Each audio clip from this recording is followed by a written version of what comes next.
healthy anger and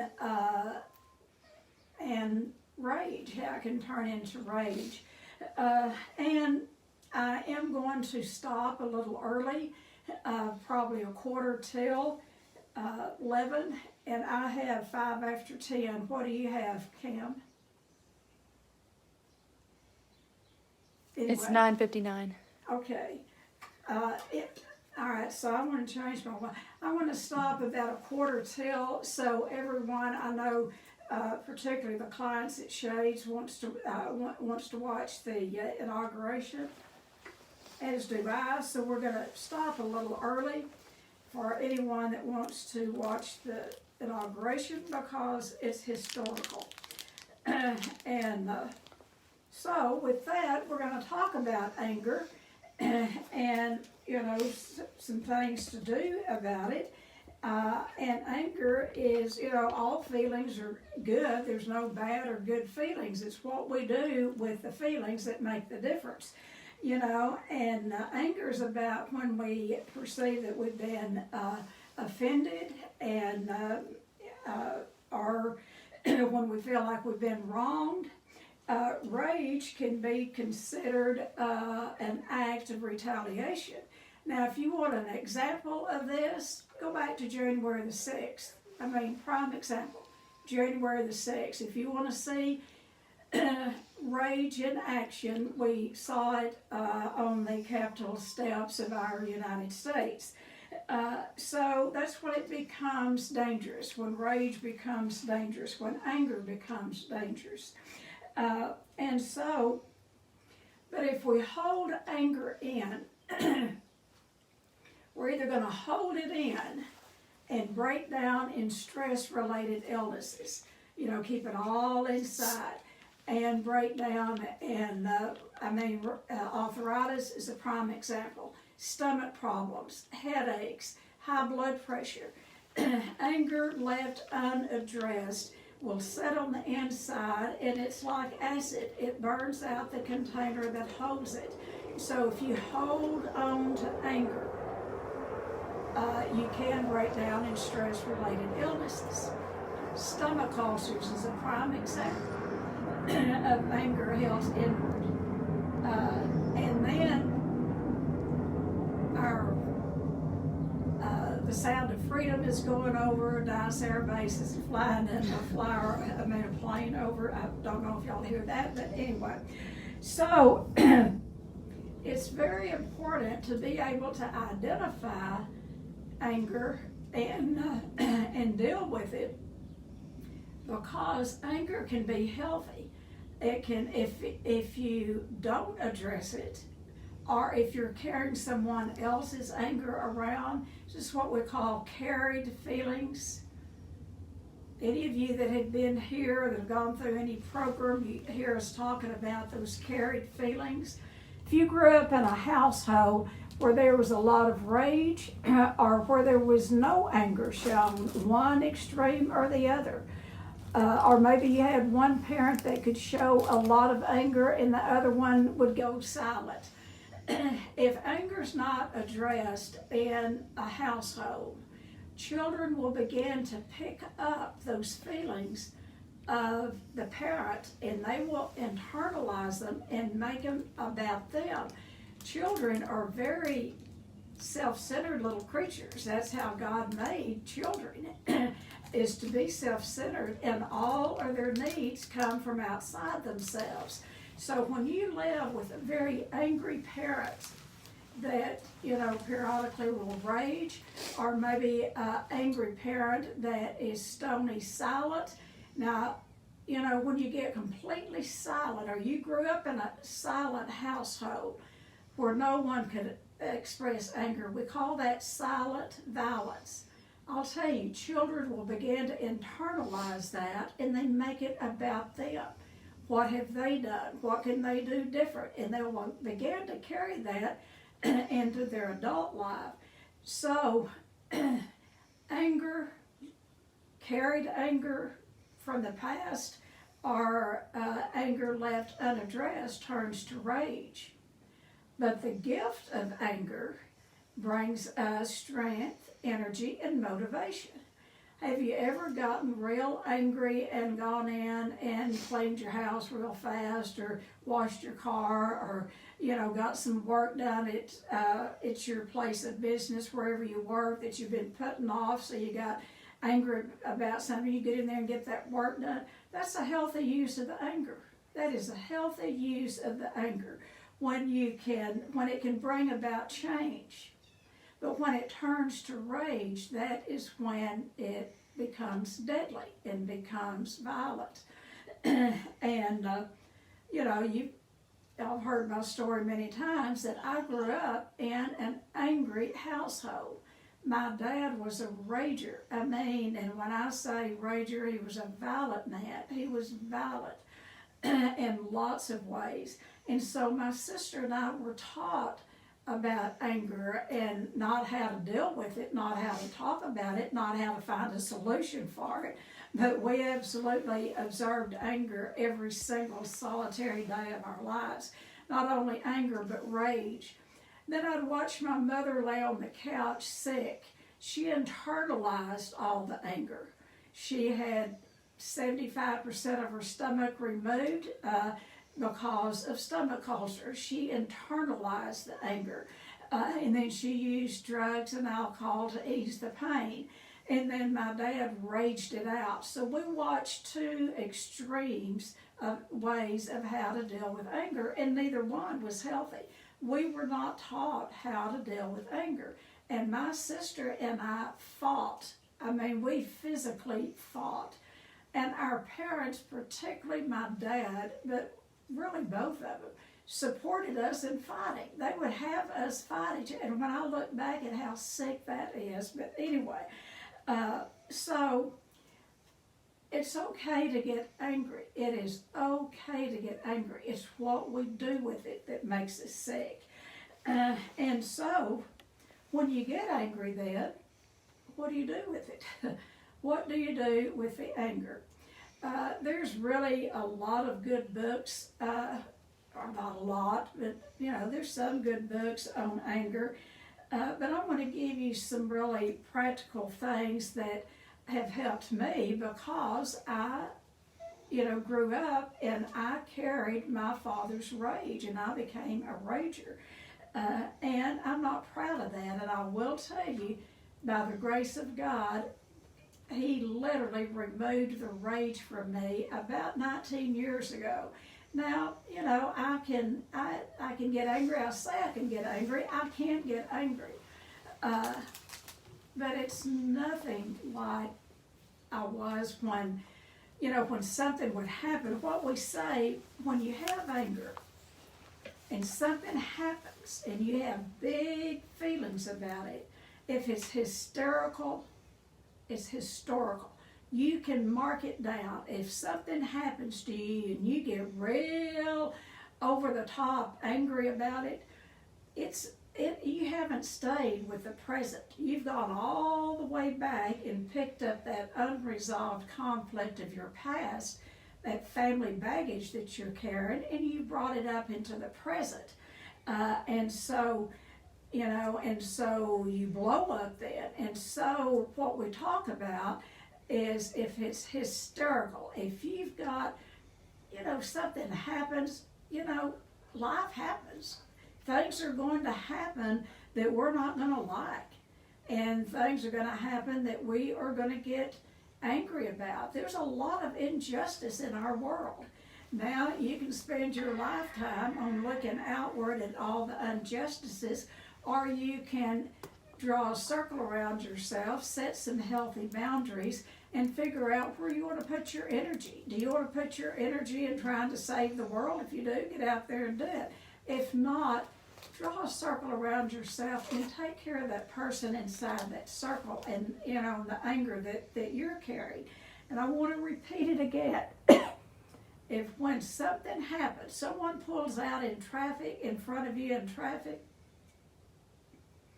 and you go bananas and you shoot them the finger or whatever, and you just act awful and holler and cuss, and your kids are in the car and they're hearing you, that you have gone all the way back to your past, and you've picked up unresolved conflict of the past. and you have turned your will in your life over to that driver of that other car, and they're already down 2-3 blocks ahead of you and don't even know that they have your power. You're giving your power away, folks. You know, when someone pulls out in traffic, you know, the best thing that we can do, and you know, I used to do this until my kids took my driving privileges away from me because of my eyesight, and bless their hearts, I needed to.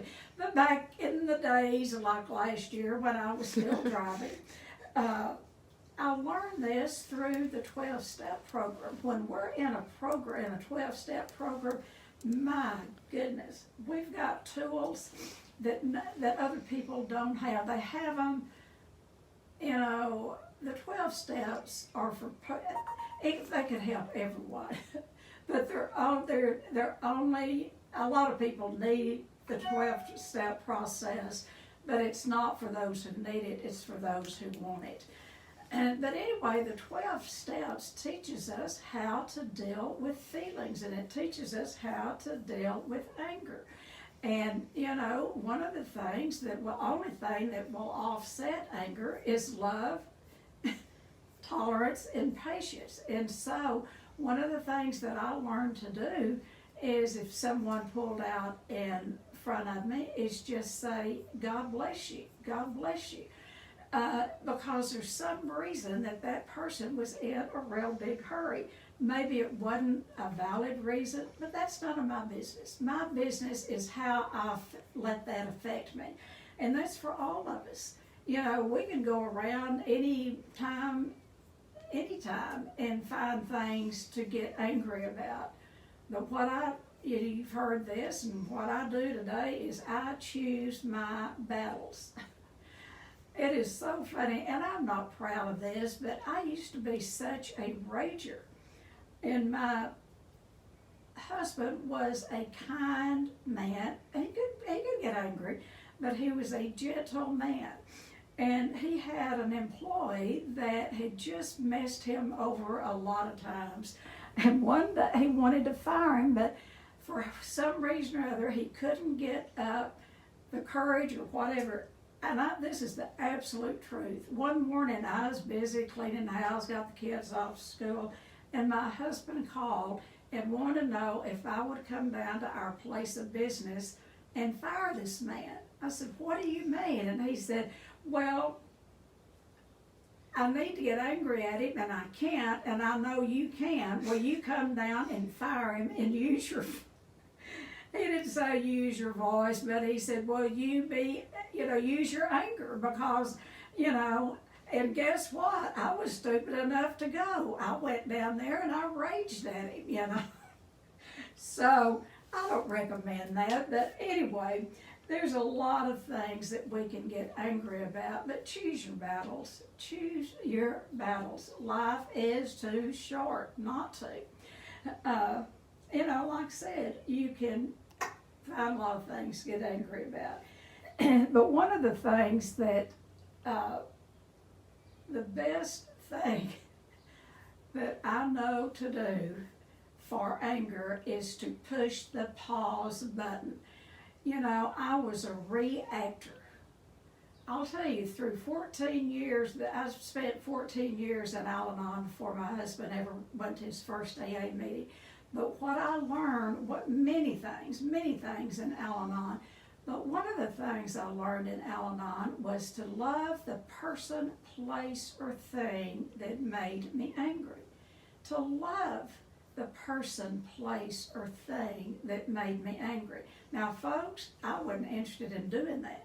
I wasn't interested. I got a lot of energy out of getting angry and then blowing up.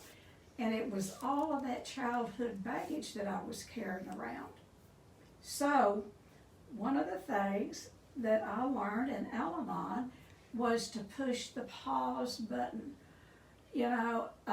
And you've heard this thousands of times, is count to 10. And what I would do early on when I was learning to work on the rage and anger is I would set the timer on my stove. and I'd set it for 3 minutes. If I went 3 minutes without raging, I had conquered something. And then 5 minutes, and then 10 minutes, and and then it got where I could go a whole day without raging. And that, folks, is a miracle within itself. And so one of the things that I learned through 12-step program is, the 12 steps, it's a spiritual path. And for anyone, if you get on the path, you take step 1, and it will march you up face to face with the God of your understanding by step 12. And, every step is spiritual. We say step 3 and 11 are the most spiritual, but they're all spiritual. And so one of the things that I've learned in Al-Anon is do daily meditation. Daily meditation. I was told to make conscious contact with God before I made conscious contact with people, was less likely to mess up the day. So invite God into your day before you get started and ask Him to remove the anger or to make you aware of the anger before it turns into rage.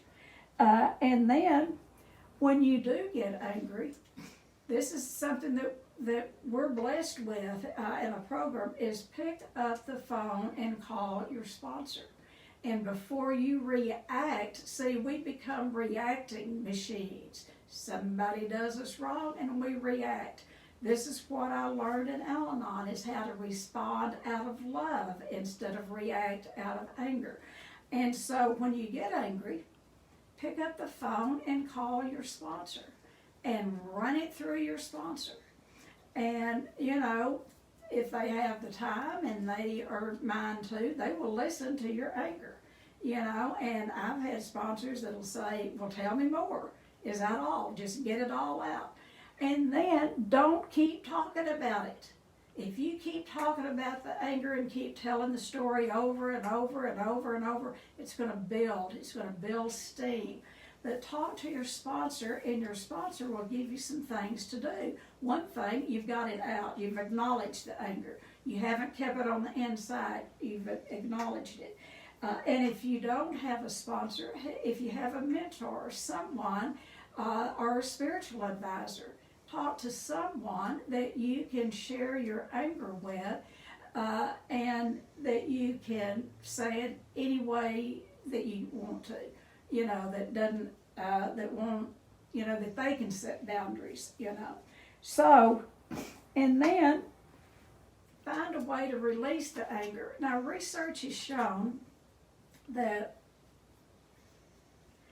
it can be healthy to release the anger, but if you keep on and on and on and on, for instance, we do a 4-day intensive here. Part of the work that we do at Shades is anger reduction work.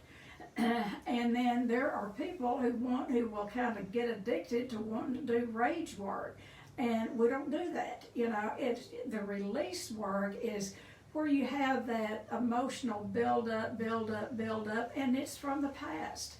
And so the release is to release that anger, but it's very tricky, because if you do this all the time, there are, in big cities all over the United States now, what they call angry rooms. And sometimes they call them different things. Angry rooms. They're in New York City, LA, all over the country, where you can go and throw things. Throw dishes, throw this, throw that.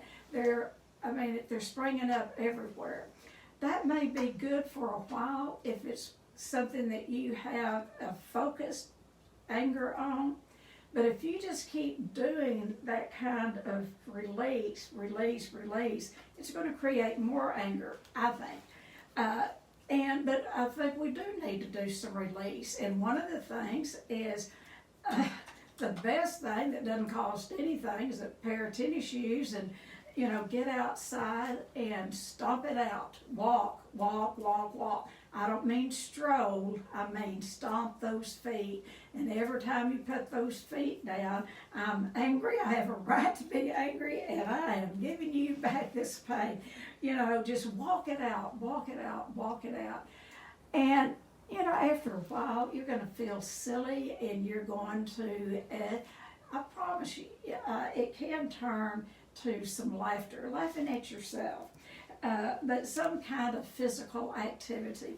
I have a friend, I'm going to have her on, I think in 3 weeks, that has just come out with the best grief book that I have ever read. And she's going to come on and be on to answer questions. But anyway,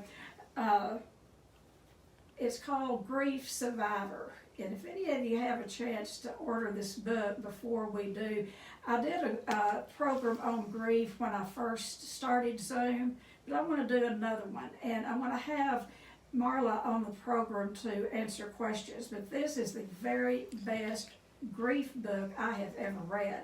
She lost her husband the same year I lost mine, but he was in his 40s. My husband was 83. But it's called Grief Survivor, a love story by Marla Polk.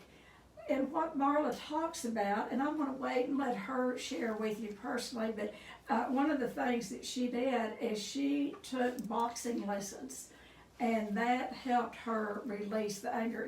Anger is a big part of grief, and a lot of people want to allow themselves to have the anger, but it's very important. And we're going to talk more about that specifically, grief, anger with grief, when in about 3 weeks when I have Marla on. So find a way to release it. Walking, maybe we went out to a friend's ranch one time, and she had some old dishes. She had a canyon, a beautiful canyon on her ranch. And we all got out there and threw plates, and that was fun, and so it's okay to do that, but if you find yourself wanting to release anger all the time, mark it down. You're not angry about present day stuff. That's triggering you, but you're angry about that stuff you're carrying from the past. And that takes some good therapy to work on that. And what I say is come do a 4-day. If you've already done one, come back and do another one if you're still carrying around some anger that's not resolved. So release, and then breath work. We used to do a whole therapeutic weekend on breath work, and I'd like to do another one, and we will sometime. But learn how to breathe. Adult children of alcoholics particularly, or anyone that has grown up in any kind of dysfunction, usually breathe very shallow. And so when you're angry, take some deep breaths way down in your stomach. Just inhale and then, bring it into your lungs, and then hold it for a few minutes and let it out. Do that about 10 times. Breathe, breathe. Breathe in harmony, breathe out the anger, breathe in peace, breathe out the anger.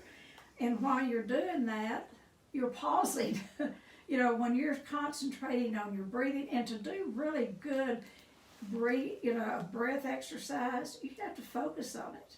And when you focus on breathing and on your body, notice where you're holding the anger. This is what unresolved anger keeps massage therapists busy. The anger that's not resolved will settle in our shoulders and our necks and our legs, different parts of the body. So when you're breathing, stay conscious about your body and where are you holding? Where are you holding the anger? And if you've had some form of abuse as a child, particularly sexual abuse, physical abuse, any form of abuse, you can tell where you're holding it in your body. And so when you're doing those deep breathing, notice your body and bring life back into your body. Anger is going to zap it can give you energy for a while, but after a while, when you're holding on to that anger, you'll internalize it, and like I keep saying, you'll break down in stress-related illnesses.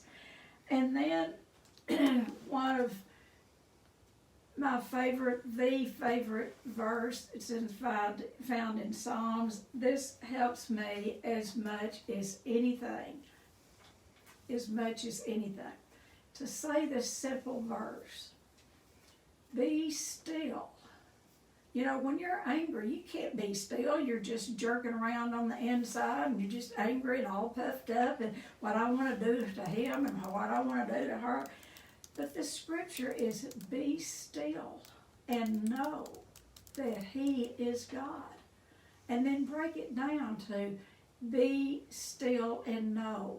Just have a knowing. Just have a knowing that you are going to be okay if you can turn this anger over to God. It may not change the situation at all, but if you don't turn loose of the anger, it's going to change you. So be still and know. Just be still and know. And then be still. And then be. Learn to just be who you uniquely are, who God uniquely made you to be. Now, you know, I believe, and this is not a Bible lesson or anything, but I certainly believe in the Bible, and everyone I'll just see on this page, I believe does too. You know, and Jesus walked the face of the earth to teach us how to live, you know, on the face of the earth. Now, the only difference is He was perfect and we're not. But we have a frame of reference of where you know, we strive for perfection and settle for progress. The only perfection was Jesus Christ. So when He went into the temple and those people were in there, you know, the money changers, they were in there gambling, they were doing this and doing that. You know, the Bible talks about He went in there and He was angry. I don't think He went in there and said, you know, it really makes me angry that y'all are doing this. No, it says He turned the tables upside down, turned them upside down and ran them out of the temple. That's a healthy use of the anger. And then knowing, you know, Jesus, then He loved them. He loved them anyway, regardless of or no matter what. And I think that's the component that we leave out sometime, is to love those who makes us angry. Love the people who make us angry, because there is something in them. I know you don't want to hear this, but when we allow someone to make us angry, there's something in them that reminds us of ourselves, and that's what makes us angry. You know, they're like a mirror to us, you know. For instance, back to somebody running out in front of you in traffic, it probably, you know, I mean, when that happens to me, it reminds me of the way that I used to drive with my little kids. I'd be so angry, so full of rage, and I'd be out with a carload of little precious kids. And what was I doing? I was driving like a maniac from bar to bar to bar, trying to find my husband to drag him out of a bar. Now that's insanity, people. My husband had the disease. He had an abnormal addiction to alcohol. It's called alcoholism. He had a disease. What was wrong with me? I was an idiot. I had an abnormal addiction to an alcoholic. And that rage, that's what I showed my children. And I am not proud of that. But I don't live like that today. Thank you, God. I do not live like that. Now, I can get angry. And I do these things that I'm telling you to do. And one of the best things is to push the pause button and take a step back and say, how important is this? How important is this really for me to turn my will and my life over to this situation? Now, if it's something that is important enough to me, you know, it takes healthy anger to bring about social justice. It takes healthy anger to bring about any change in our lives. It takes healthy anger to protect our children and ourselves. So there's a healthy use of the anger. And take that anger, because what anger is, it is It gives us strength, energy, and motivation. That's the healthy use of the anger. Take it, the healthy anger, to bring about change instead of sitting back and just complaining about the sorry state of our affairs or the sorry state of the world. So rage is never healthy. I hate to tell you, it's never healthy. And I want to bring that up again. 2 weeks ago today, there were people, and I'm not saying right, wrong, indifferent, a political party. Everything they did was 1,000% wrong 2 weeks ago today. And if you want to see rage, you tap that on that video. That video will be around for years. Their children's going to see it. Their grandchildren's going to see it. Those people are setting a pattern for people who look up to them. And there was white-collar workers out there. There were people, and they believed in a cause. And you can believe in a cause till hell freezes over. But that is not the way to solve any kind of conflict. So, one more time, I want to end with my part with this. I never watched Mr. Rogers. You know, when my kids were little, I'd set them down and they'd watch it, and I'd pass by and I'd think, he is the boringest man I have ever seen. And so, you know, Tom Hanks came out with a movie, and I didn't want to watch it because it was about Mr. Rogers. And, you know, I can be so opinionated sometimes, but I kind of ran out of things to watch the other night, and that popped up, and my daughter and I watched it. And if you haven't seen it, it is a beautiful movie, and it's all about anger, holding on to unresolved anger of the past. I really recommend that. And so I got interested in Dr. Rogers. Was he born that way, just, you know, long-suffering and friendly and wanting to help little kids and wanting to help little kids with their feelings? And that's another thing you can do. If you have children, teach them an appropriate way to express anger. You know, that's one of the things you can do as parents. So I did we have Google today, you can find anything. But anyway, I did a little research about about Mr. Rogers. You know, he went to school, he had music degrees, he was a very smart man. He was a Presbyterian minister. I didn't know this. And he had a bad old angry problem. I didn't know he had anger. I just thought he was a saint, and he talked too slow and too low, and he was not interesting to me, but to see how opinionated I was back then. But anyway, I looked him up, and he had a psychologist that worked with him, a Dr. Margaret McFarland. And guess what? How she helped him with his anger. I bet y'all have already figured it out.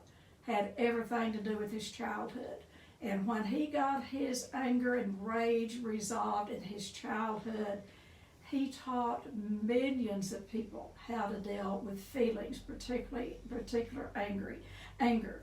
And so, at the end of that movie, Tom Hanks quotes this, but he quoted it as if it came from I keep calling him Doctor, but Mr. Rogers. And Mr. Rogers would quote this all the time, but it actually came from his therapist, Dr. Margaret McFarland. And what it said is, anything human is mentionable. And you know, he was big on getting little kids to talk about their feelings. So anything human is mentionable. Divorce, anything, you know, gay, race, whatever. Anything is mentionable. And anything mentionable is manageable. Have y'all got that? Anything human is mentionable. There's nothing off the table. You can talk about anything. And this is where children need to be taught, that you can talk about anything with parents, you know, and teach children that. And then anything that is mentionable is manageable. I just love that. And so I was kind of glad to know that Mr. Rogers did have a past, and that he was angry, and that he overcame it by looking at his own childhood. And that he taught millions of children how to deal with their feelings, particular anger.